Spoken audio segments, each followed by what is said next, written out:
I only know one mode, which is I'm a home run hitter. It doesn't mean I hit a home run every time, but I'm the guy they call in when you need someone who's literally going to just swing for the fence. If you can find something that is somewhere between improbable and impossible, that's my home address. That's where I live. Welcome to Wish I Knew, the show about the revelatory aha moments that founders, CEOs, and leaders discover along their own business journeys, and why taking risks leads to growth. I'm your host, Talia Goldberg. Each episode of Wish I Knew features a different guest, or in today's case, multiple guests, in conversation with a Bessemer partner. And we've tried to pair guests and partners who have a long history together. Maybe they went to school together, they worked with each other, or maybe they just plain get along and we think they're fantastic. And so, on our first ever episode of Wish I Knew, we have an amazing entrepreneurial maven joining us for the show. He's taken some of the biggest swings in the entertainment industry. And if you don't know Jeffrey Katzenberg by name, rest assured, you'll know the sound of some of his world-changing work. When I listen to that sound, I imagine my 11-year-old self in a movie theater, the smell of butter popcorn, and the magical feeling of seeing Shrek for the first time. From Gladiator to A Beautiful Mind to Lion King to How to Train Your Dragon, the studio at DreamWorks was the brainchild of Jeffrey Katzenberg. He co-founded the creative empire back in 1994 with director Steven Spielberg and producer David Geffen. We're all standing on the shoulders of giants, and almost every entrepreneur has great mentors. And Jeffrey, as we'll come to find later in today's episode, had many great mentors, including some he never even met, like the one and only Walt Disney. Yes, audio animatronic figures. It's a sort of another door that's opened for us. You see, our whole 40-some-odd years here has been in the world of making things move, inanimate things move. Arguably one of the greatest storytellers of all time, Walt Disney and his many creative works became a foundation for Jeffrey. A foundation to learn to tell amazing stories and ultimately to dream big. Two of the main themes of today's episode. Jeffrey became a master at storytelling, from his time at Paramount to Disney to DreamWorks. But he knew there was room to dream even bigger. So on today's show, what happens when your limitless dreams don't go as planned? As in, the biggest swing of your career fails miserably and comes to a crashing halt. In Jeffrey's case, that's the story of Quibi, a platform for streaming short-form content that he launched in April of 2020 and then shut down in December of 2020. Jeffrey, along with his business partner Sujay Jaswa, who is the former CFO at Dropbox, sat down with one of our very own partners at Bessemer, Ethan Kurzweil. They talk about their careers, the rise and fall of Quibi, and what they're up to now. Okay, Jeffrey, Sujay, welcome to the Wish I Knew podcast. Thanks for joining me. If you want to both say hi, introduce yourselves quickly, we'll jump into some questions. Thank you, Jeffrey Katzenberg, partner in crime with Sujay. Excited to be with you today. And Sujay, Jeffrey's partner and old friend of Mr. Ethan Kurzweil here. Yes, we'll get into some of those old stories in a minute. But first, let's start with Jeffrey's backstory.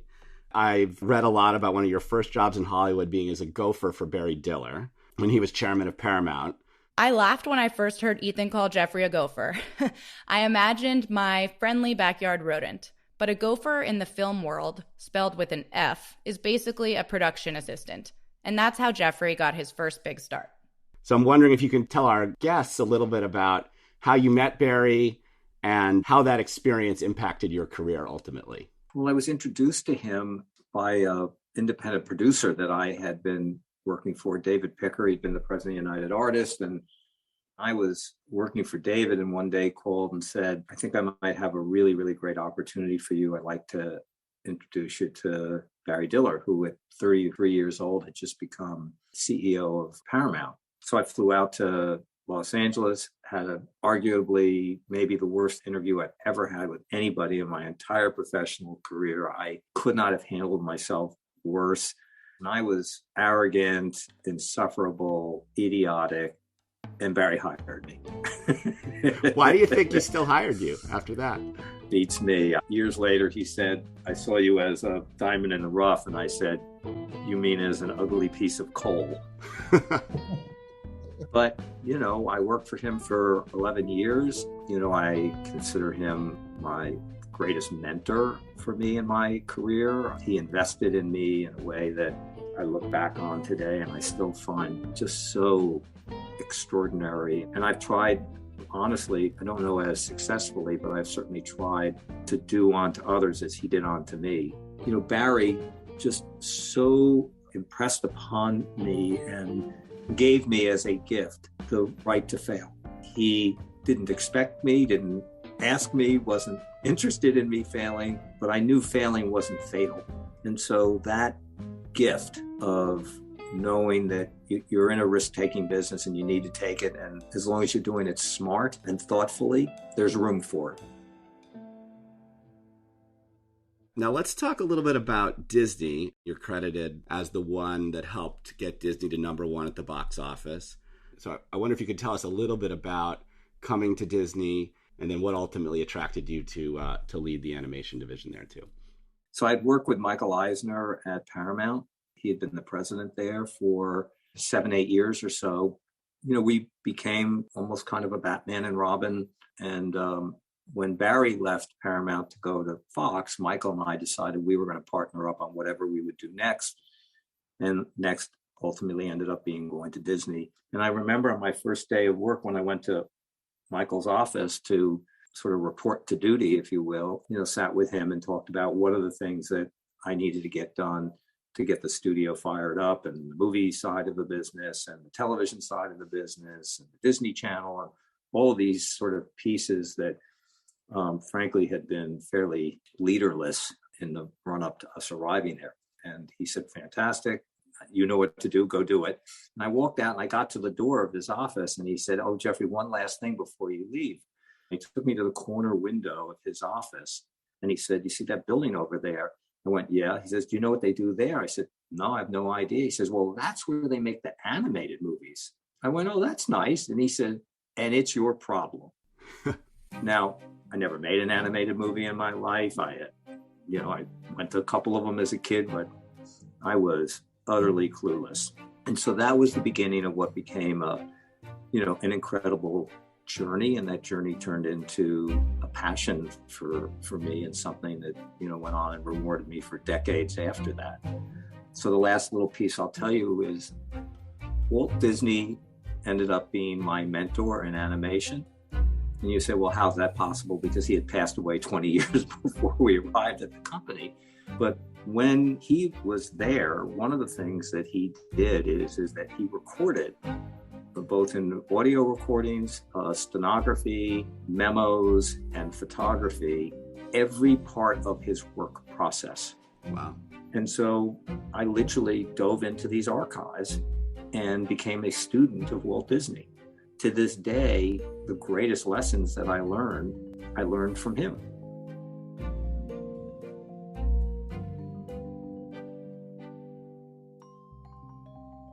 This is a valuable lesson. You don't necessarily need to personally know your mentors to have them as mentors and learn from them.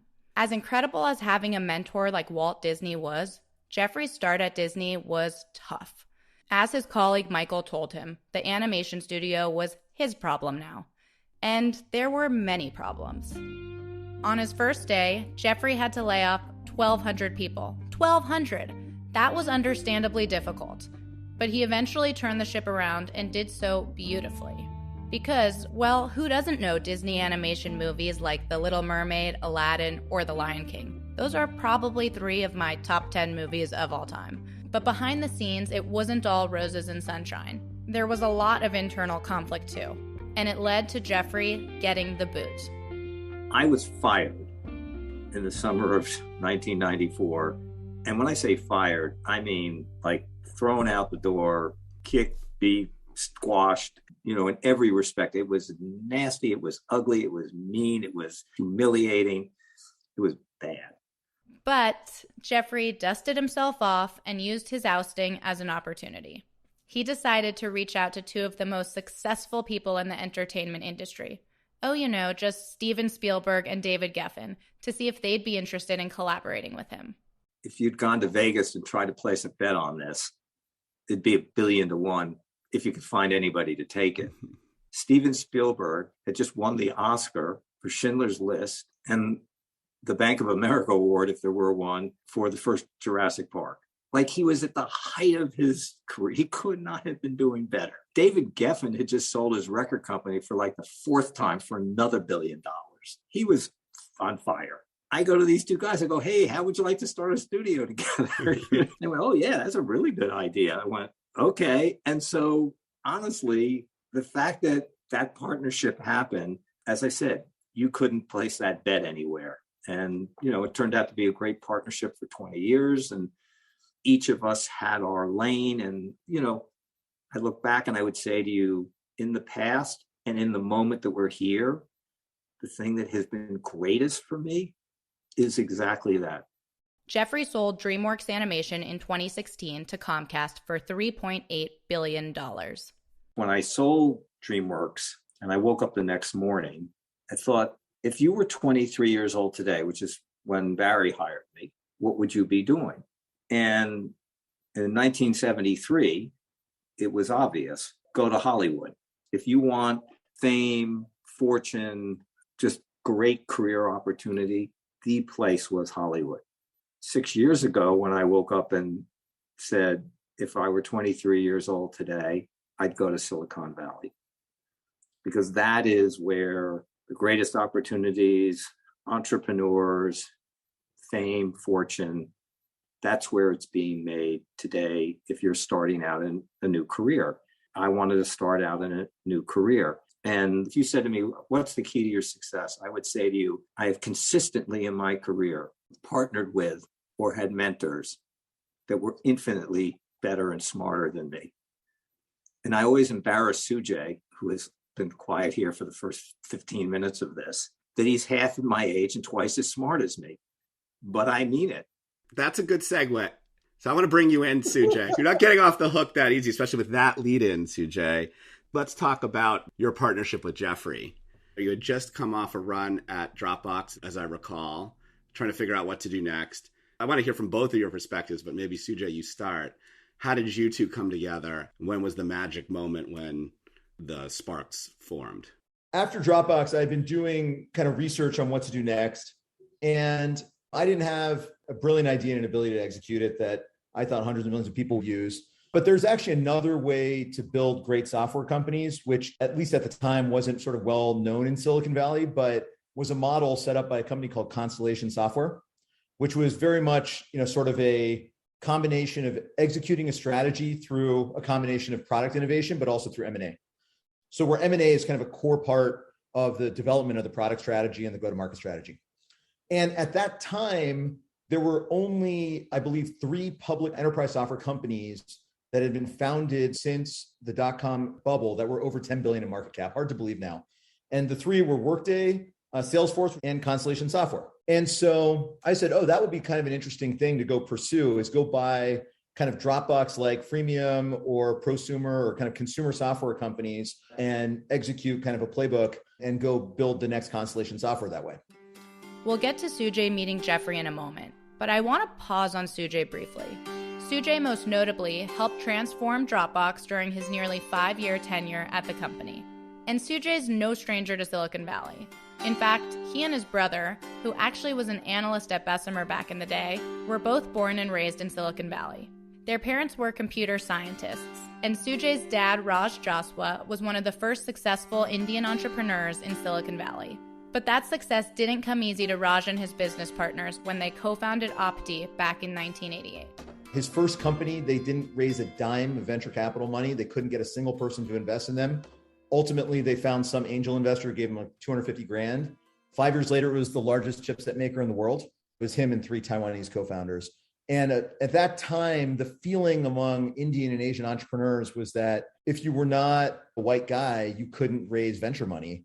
And so my dad, along with a handful of his friends, started this organization called TIE, which was the Indus Entrepreneurs, which fundamentally transformed how Indians were perceived in Silicon Valley. And now if you're an Indian guy that's successful in Silicon Valley, you get, you're treated like, it's like expected almost. I mean, when I was in high school, my dad lived in Taiwan, Hong Kong, Korea, and Japan 2 weeks out of every month. And he was very successful. He would fly coach no matter how far. So I saw him grind, and I was really proud. I mean, you're a kid, but I loved it. I loved everything about tech. Sujay continued in tech throughout his professional career, which brings us back to Sujay and Jeffrey's meet cute. So Sujay's out looking for software companies to buy, and one day he gets a call out of the blue from his friend Diego Berdakin, an entrepreneur and the co-founder of a virtual restaurant kitchen company called Cloud Kitchens. He's like, hey, I was playing poker with Jeffrey Katzenberg last night, and he just sold DreamWorks to Comcast. I'm like, no, I read the newspaper. I know that happened. He's like, do you want to meet him? I'm like, yeah, of course I'll meet Jeffrey Katzenberg, but why? He's like, I don't know, just talk to him. Sujay calls Jeffrey Katzenberg a few nights later, and they hit it off. And so they decide to meet up for lunch the next time Sujay's in LA. And we got lunch and had a great time. And then the way I remember it, and this is not a joke, Jeffrey called me every single day for like the next 2 months, being like, hey, why aren't we doing this thing together? I was like, you're obviously one of the, sort of great business people of our time, but I don't really, I'm a software guy. You're not a software guy. I'm not sure what we would do in this whole thing. And so in mid-August of 2016, I flew down to tell Jeffrey, no, I figured I had to do it in person because, we had been talking every day for a couple of months. And my wife, who's way smarter than me, as you know, the whole time was like, you really should do this. I don't know what's wrong with you. And I go down to tell him no, and he sets up dinner at Craig's in Hollywood, which especially at that time was like a superpower scene. Of course, he has the best table on standby every night. And halfway through dinner, he looks at me and says, I don't get you at all. And he's like, if we do this together, and starts rattling off all the reasons why doing it together would be better. He's like, so what's your problem? And I was like, oh, God, you're totally right. Let's do this thing. And he flipped me on the spot. And that should tell you how great a salesman he is, by the way, because it was fixed in my head that this was not going to make any sense.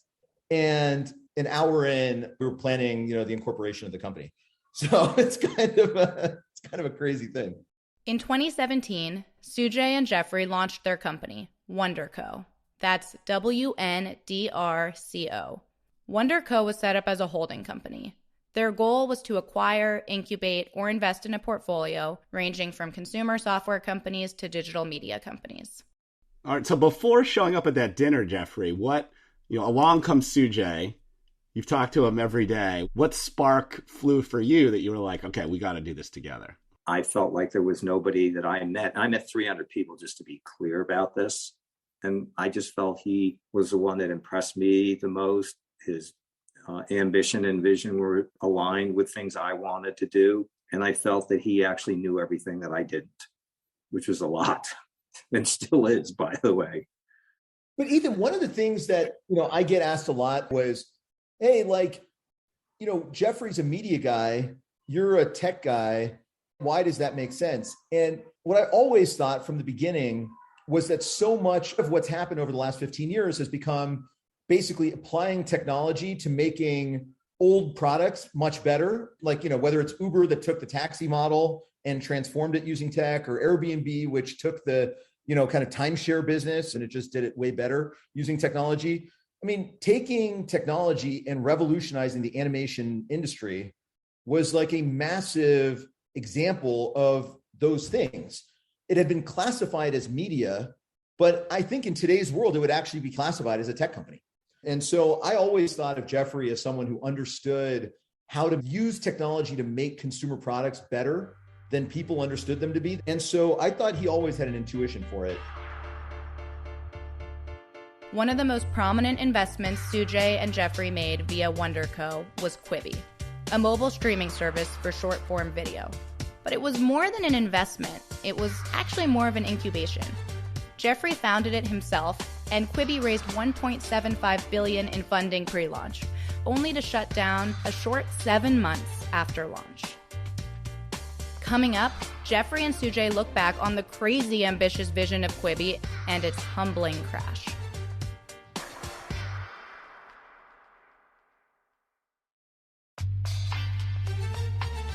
In 2020, other than, of course, COVID, it seemed there was no hotter topic than... What do you think of Quibi? This is the short-form streaming video service. You are launching Quibi, which means quick bites.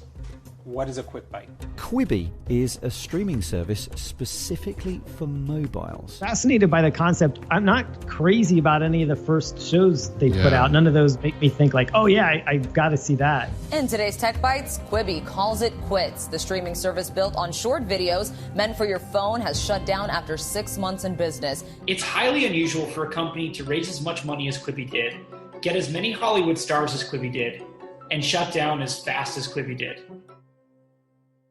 A lot's been said about the end of Quibi.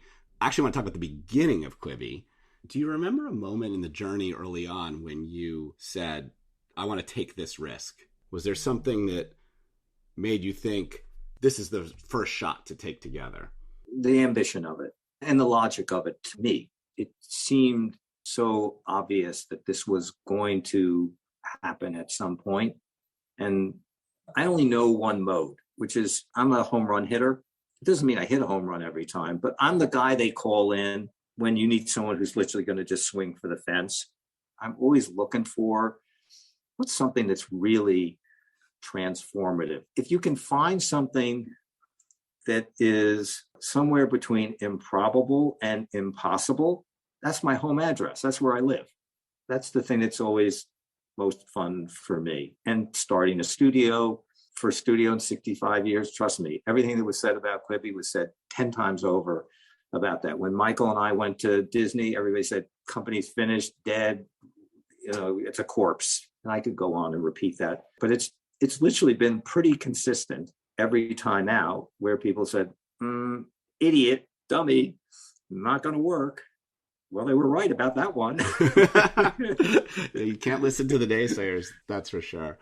So in hindsight now, I wonder, how do you think about that approach to entrepreneurship versus something that was more of a lean startup type approach? Almost a killer lesson, almost. But it's, it falls into the columns of many wonderful things about it and not so wonderful things about it. But if you just said to me, what's the greatest lesson out of it? And Sujay was whispering in my ear every moment, you don't have product market fit yet.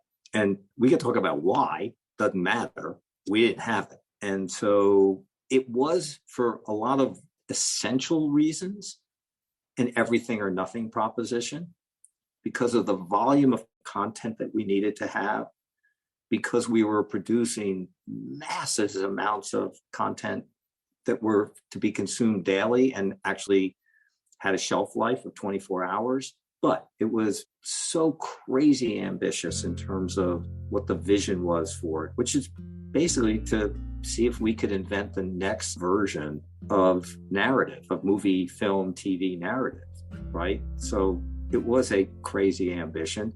And by the way, that part we got right. Hollywood got right. They actually made really, really good content. So we couldn't find anybody to pay for it, at least on the go, on the phone, when no one was on the go, and you could sit home and watch Netflix, and TikTok was just on the rise and killing it. And so how much of it was timing? How much of it was product issues? How much of it was COVID? I don't know. But here's a fascinating thing. In Hollywood, when you fail at something, it's humiliating for everybody involved. When things just, crash and burn, the Schadenfreude, the celebration of failure that is heaped upon, whether it's a movie star or a director or a producer or a studio head, very, very public and very painful. That's the culture of Hollywood, where failure is humiliating. The culture of Silicon Valley, interestingly, is the opposite. Failure is humbling.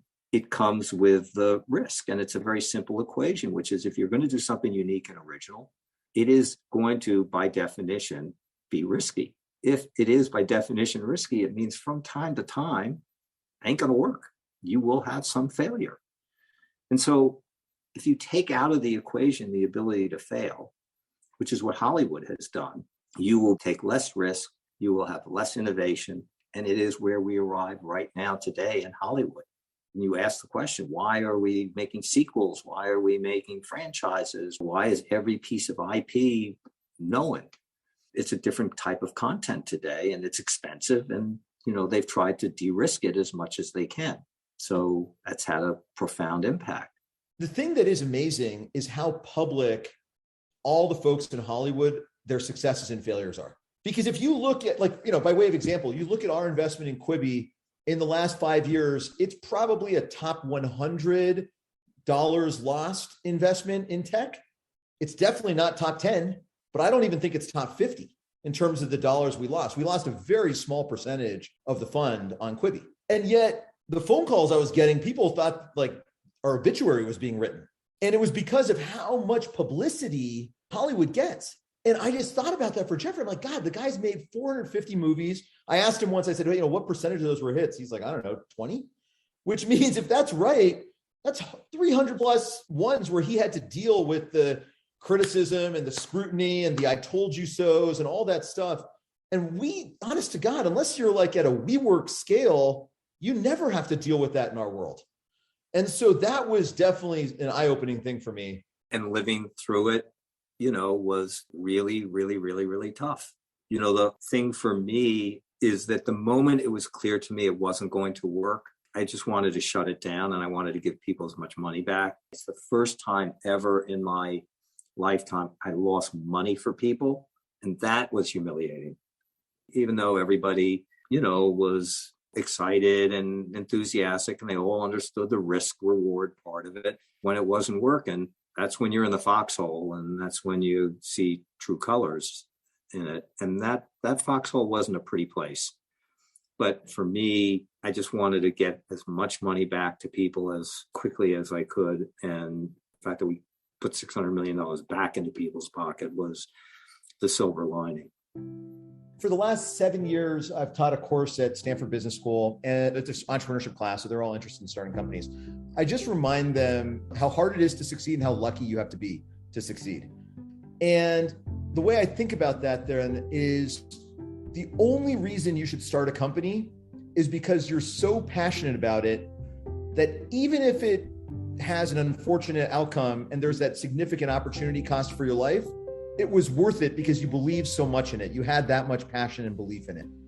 Otherwise, it's completely irrational to start a company. There are so many better ways to build a career, in my opinion.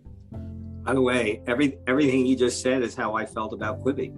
I had to do it. I didn't care how risky it was and how improbable or how impossible it was. I had the bug and no one could talk me out of it. And we built a good product, we built a good platform, but we could never get liftoff. It strikes me that the idea for Quibi may work. As you said, that company didn't have product market fit. But what do you think in the aftermath of it? Do you think somebody will pick up this idea of short form content that you consume on the go? Or are our minds sort of ruined by social media? Yeah. I would bet every single thing I had. So if I could go place a bet in Vegas in my lifetime, so that's not forever, in my lifetime, quality storytelling told in chapters that you can consume in bite sizes will happen. But when he does place that bet, Ethan, he's going to do it with his own money this time.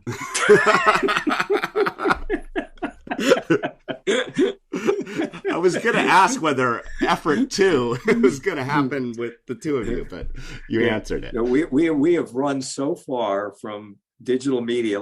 It's like you touch a stove as a child, if you make that mistake or you put your finger near flame, you'll get a lot of things wrong in life. You will not be that. We have touched the flame. We're done.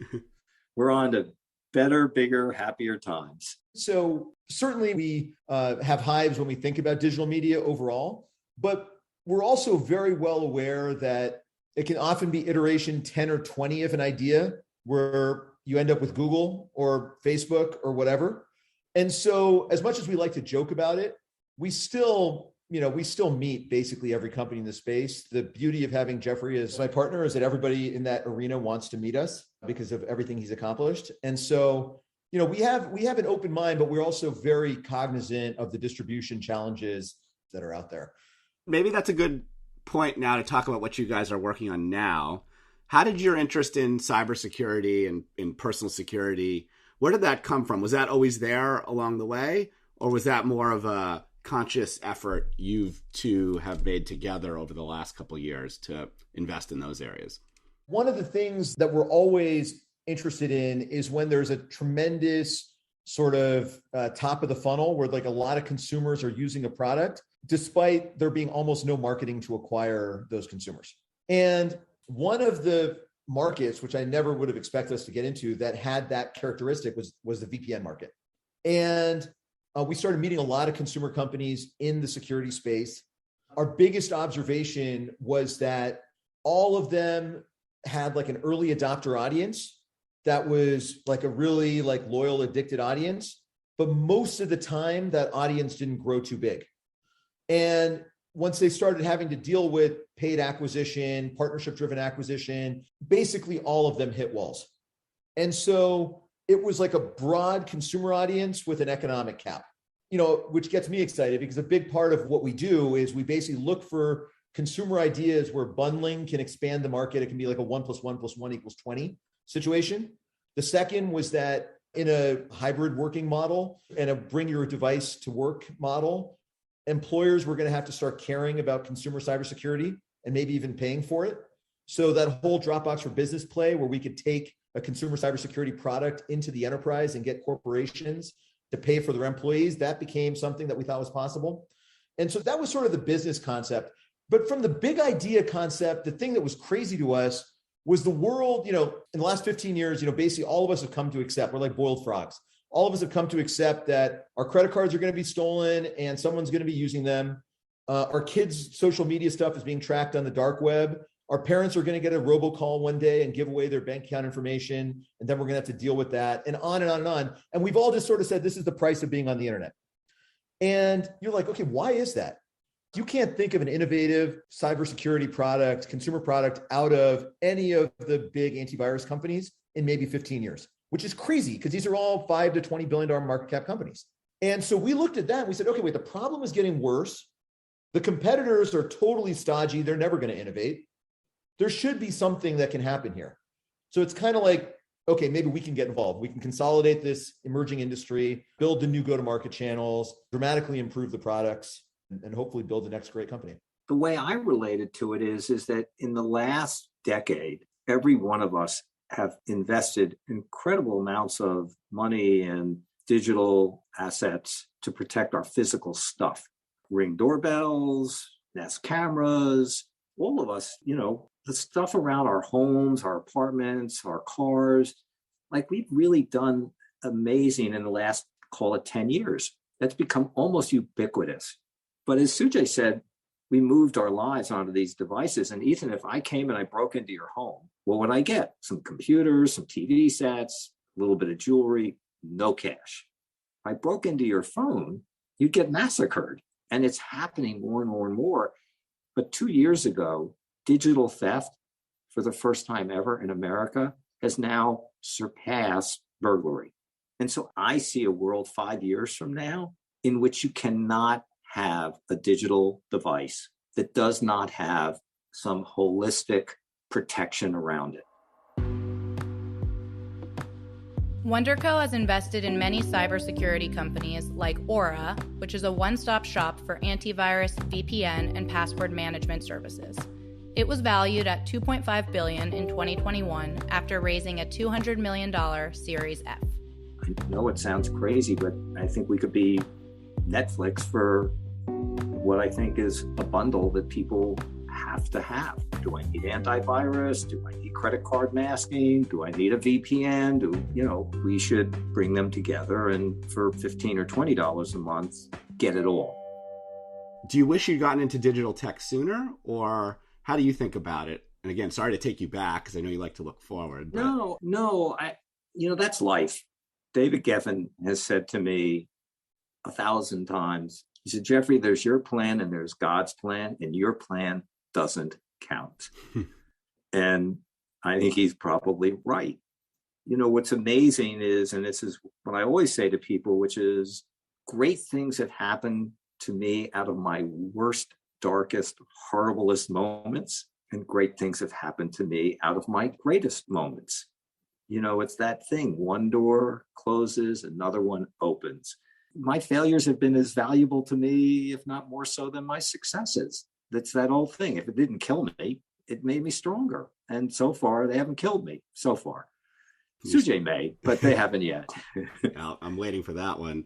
Is there anything you miss about the old days, about the Disney DreamWorks days of having huge teams and, operating in a different kind of way than you are now? I sort of look at my life in chapters, and I think this is chapter either 6 or 7. But honestly, I think maybe one of the greatest blessings for me has been every chapter that I have had has been better than the ones before it. You know, what I would say to you is, for my career, I'm in a Tesla Plaid at Insane with the pedal to the metal, and I have no rear view mirror. It's all about what's in front of me. And so this chapter is just more interesting to me today in terms of what we're trying to do, what we're trying to build, and the people that we're in business with, and the businesses that we have. I know it seems hard for people that, solving cybersecurity for the consumer is more interesting than The Lion King or Shrek. But to me right now it is. Well, I think one of the lessons from you that I'm taking away is your timing has been very good in terms of where you've timed various entrepreneurial ventures and things you've done generally. I'm going to transition now to some rapid fire questions. Sujay, you look very concerned. Don't be. No. Are you guys ready? Yeah. Okay. Where can we find you on a Sunday night as you're preparing for Monday morning? Are you kidding? House of Dragons. Where are you? Somewhere else. It's bananas. Like I'm deep in. Yeah.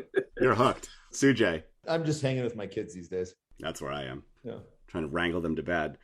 What's your go-to pick-me-up to reinvigorate yourself when you hit a wall? More hours in the gym. Sujay. I mean, this is going to sound like like you planned this or something. I call Jeffrey, because Jeffrey is the hardest worker, the most optimistic, the most tenacious. And so anytime something's frustrating me, he has to be my psychotherapist, and he's amazing at it. Do you have a favorite quote or personal mantra that you carry with you into your work? I do. It's something I practice my whole life, but I wasn't conscious about it until much later in my career. And it's very simple: exceed expectations. And I try and wrap those two words around every single thing. Exceed the expectation of your customer, exceed the expectation, of your friends, exceed the expectation of your family, of your partners. If you can actually weave that into who you are and what you are and how you go about things, I just think the rewards are spectacular. So my last question, which I think you almost already answered, was going to be, if you could go back to the beginning of both of your careers and tell yourself something that you wish you knew, what would that be? The other lesson was actually around generosity and giving, and just the incredible value of trying to be a giver more than a taker, just in life, and to be selfless in that. Again, many of the most rewarding personal growth things that have happened for me have been about just being there for others. Sujay, anything to add to that? Ethan, as you know, I didn't really do much homework at business school, but the thing I did do was read a lot of biographies, especially of people who've built businesses, whether it was Tom Watson at IBM or whatever. And the only thing I found in common between all of those people, and there's literally only one thing, is perseverance. They all had moments when it looked like they were finished. They all had moments when they probably should have been finished, and they just gut it out. They never give up. And you just have to know that you got to stick it out, because everyone has failures. But it's about where you end, not where you begin or in the middle. Well, Sujay, Jeffrey, thank you very much. I learned a lot on this. Not that Sujay didn't do work in business school. That I knew. But I learned a lot of other tips and lessons and awesome stuff about your career and both of your journeys to get to this point. So thank you very much for joining us on the show. Thanks for having us. Happy to be with you. That's it for today's episode of Wish I Knew. You can find and follow the show anywhere you listen to podcasts or at bvp.com/wishiknew. Special thanks to this week's guests, Jeffrey Katzenberg and Sujay Jaswa, for sharing more about their stories, and to Ethan Kurzweil for facilitating the conversation. Wish I Knew is a podcast by Bessemer Venture Partners. The show was created by our very own Karen Lee and Christine Deekers. I'm your host, Talia Goldberg. Our show is produced by the team at Philia Media. Our lead producer is Molly Getman. Our executive producer is Kate Walsh. We're engineered by Evan Viola. Our theme music is by Terry Devine King at Audio Network. Additional music by Blue Dot Sessions. And remember, Disney-like magic can be made even from failures. We'll see you on our next episode.